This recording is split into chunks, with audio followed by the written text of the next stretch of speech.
sobre a necessidade desse avivamento pessoal. Porque, irmão, antes de todo avivamento geracional, é necessário que haja um avivamento pessoal. Tudo que Deus fez em toda geração, você vê Azusa, você vê o avivamento em Pentecostes, Atos 2. O que foi Atos 2? Foi uma série de indivíduos que se uniram para buscar uma resposta dos céus.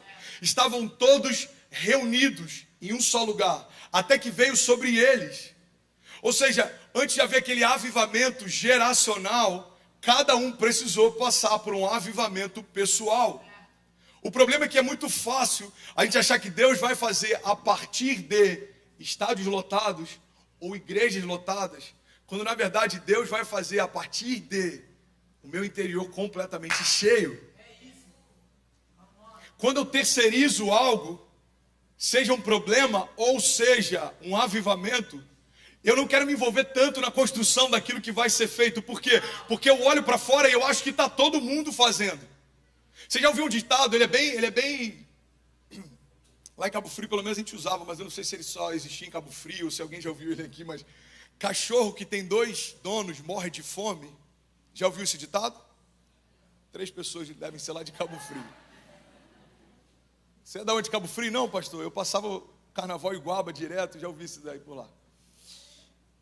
Cachorro que tem 2 donos morre de fome. Por quê? Porque está um achando que o outro está alimentando, quando na verdade ninguém está cuidando dele. Às vezes a gente está se eximindo da nossa responsabilidade, acreditando que alguém pode fazer por mim aquilo que só eu posso fazer.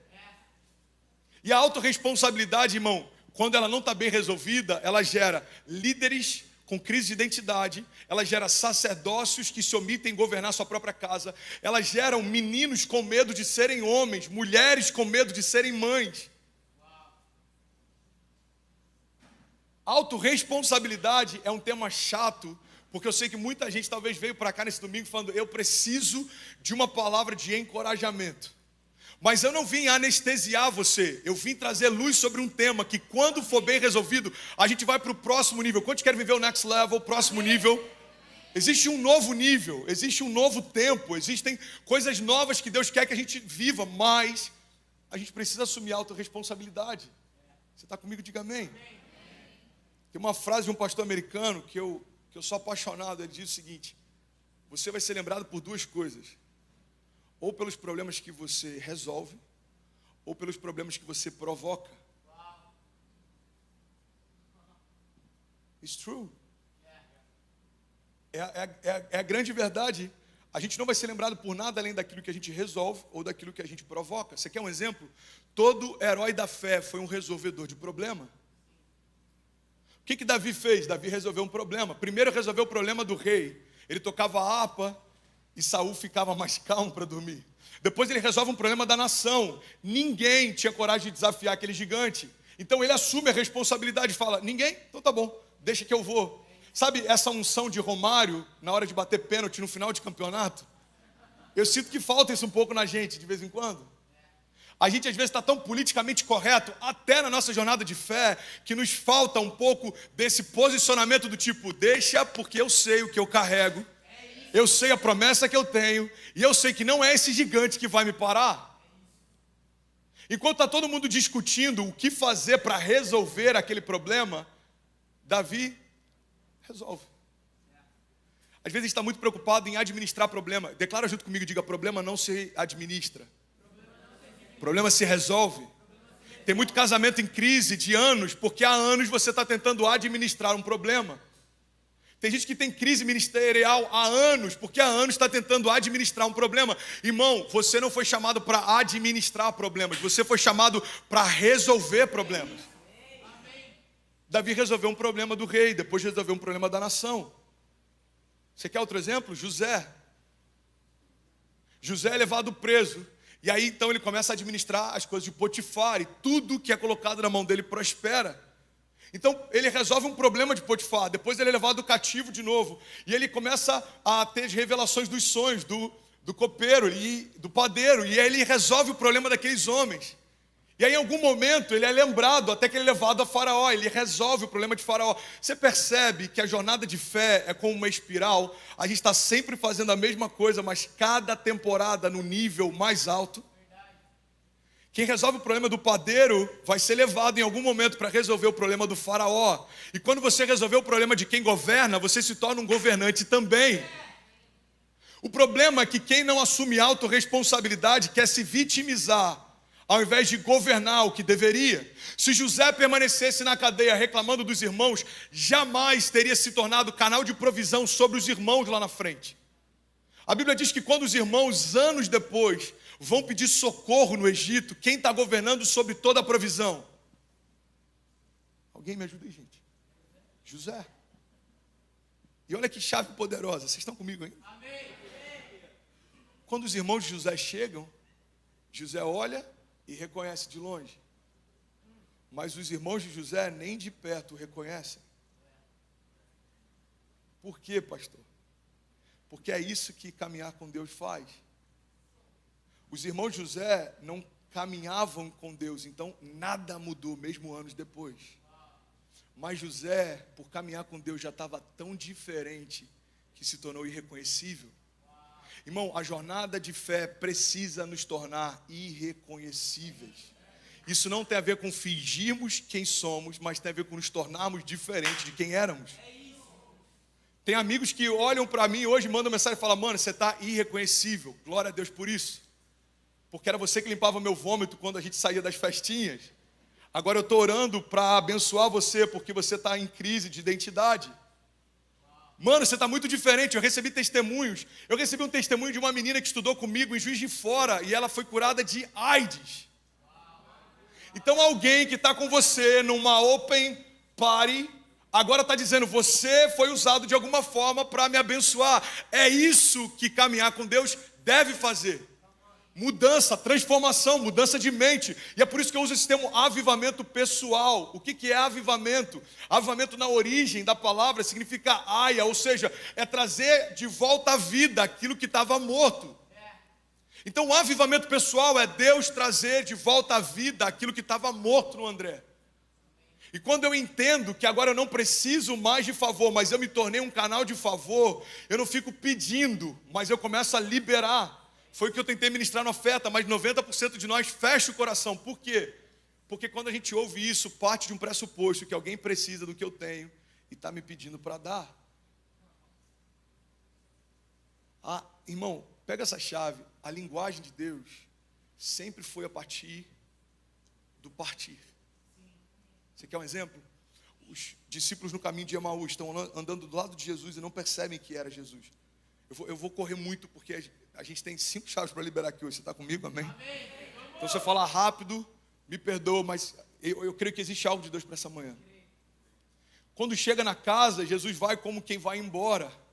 E os discípulos falam: não, por favor, fica com a gente. Janta aqui, dorme. Para resumir muito, quando Jesus entra na casa, eles sentam à mesa. E ao partir do pão, Jesus se revela. Você quer outro exemplo? Multiplicação de pães e peixes. Aquele lanche era suficiente para a fome de um menino, mas a partir do momento que Jesus parte, o pouco que ele tem se torna suficiente para todo mundo que precisa. Por que a gente pode, irmão, levantar nossas mãos, declarar que a gente é livre, que a gente é justificado? Porque o corpo de Jesus foi partido. É esse o simbolismo da ceia. Aquele que não cometeu o pecado, recebeu o pecado por nós. Ele foi partido por nossa culpa. Então, quando eu entendo que eu sou um canal de provisão, eu entendo que o poder de Deus em mim tem mais a ver com aquilo que eu compartilho do que aquilo que eu conquisto. Eu me tornei um canal de provisão. Irmão, vamos ser sinceros. Não tem nada melhor do que você andar com alguém que tem a mentalidade de provedor. Não, deixa que eu pago. Não, fica tranquilo. Não, é um prazer. Não, que isso, você é meu convidado. Eu amo andar com pessoas assim, mas eu quase nunca sou essa pessoa. Isso tem transicionado nessa nova estação. Eu preguei sobre isso no meu aniversário. Eu já fluí nessa porção de unção apostólica, plantando igrejas. Eu amo isso. No ano passado, a gente fluiu muito no profético. Milagres de cura, milagres. No início da igreja, a gente fluiu com uma porção evangelística, novos começos o tempo inteiro, famílias vindo para Jesus. Agora eu sinto que a estação que Deus quer imprimir em mim mais profundidade é com a unção pastoral. Eu quero ser mais paternal. É um exercício para mim. É fácil com os meus filhos, não é tão simples com quem não faz parte da minha casa. Por quê? Porque com a visão apostólica você quer empreender, multiplicar, avançar, mas com a visão pastoral você precisa olhar para dentro. Às vezes diminuir a velocidade para que aqueles que não estão correndo tanto te acompanhem. É um exercício para mim. Eu estou abrindo meu coração aqui, porque eu creio que se não tem vulnerabilidade no púlpito, não tem verdade na nossa mensagem. Amém? Amém. Então o que acontece? Dentro disso, uma das coisas que eu estou percebendo Jesus mudar uma chave drástica dentro de mim, é que eu estou tendo mais alegria de dar do que expectativa em receber.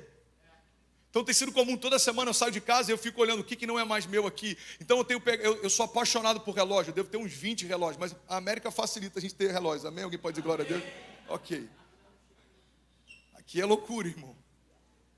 Aqui é loucura. Eu lembro que meu pai, quando era mais novo, ele falava, uau, Bulova, filho, Bulova, Tag Heuer, Bulova. Eu falava, cara, eu achava que o Bulova era no patamar de um Patek Philippe,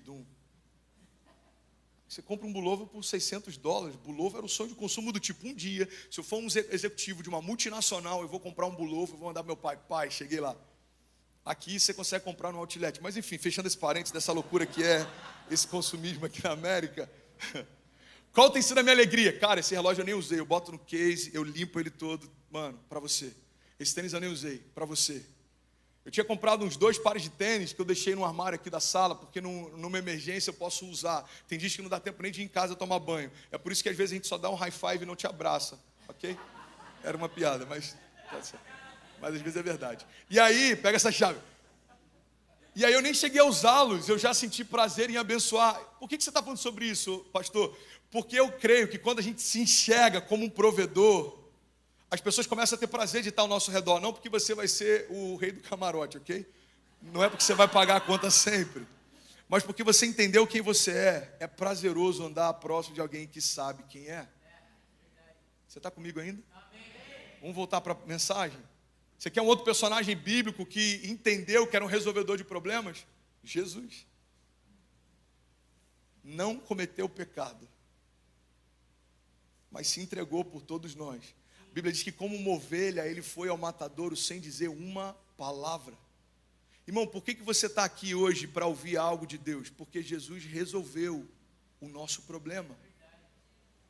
Antes da entrega de Jesus, a gente não podia nem ter acesso à presença de Deus. Na antiga aliança, quando a presença de Deus se manifestava de forma visível, o homem era fulminado por conta do seu pecado. Só para você ter ideia, abrindo parênteses aqui, você tinha um tabernáculo, você tinha os átrios, e lá no Santo dos Santos, na Arca da Aliança, quando a presença manifesta de Deus vinha, um sumo sacerdote entrava com sininhos na orla das suas vestes e com uma corda amarrada em torno da sua cintura. Porque quando ele entrava lá, se ele tivesse em santidade, o barulho dos sininhos iam dizer que estava tudo bem. Mas se ele tivesse em pecado, ele era fulminado pela presença de Deus. E os sacerdotes do lado de fora puxavam ele de lá. Agora a gente pode levantar nossas mãos e declarar o nome dele com autoridade, com liberdade. Milagres acontecem quando a gente se une. Por quê? Porque Jesus resolveu o problema de toda a geração. Você está comigo ainda? Diga amém. Então eu quero falar um pouco sobre autorresponsabilidade, irmão. Todo herói da fé resolveu um problema. Agora a gente está querendo que alguém resolva os nossos. A gente vem para um culto esperando que o pastor libere uma palavra que vai resolver o nosso problema. Não, eu só quero lembrar de algo que você já carrega e talvez possa ter esquecido. Meu papel aqui, irmão, é para que Deus traga à nossa memória aquilo que nos dá esperança.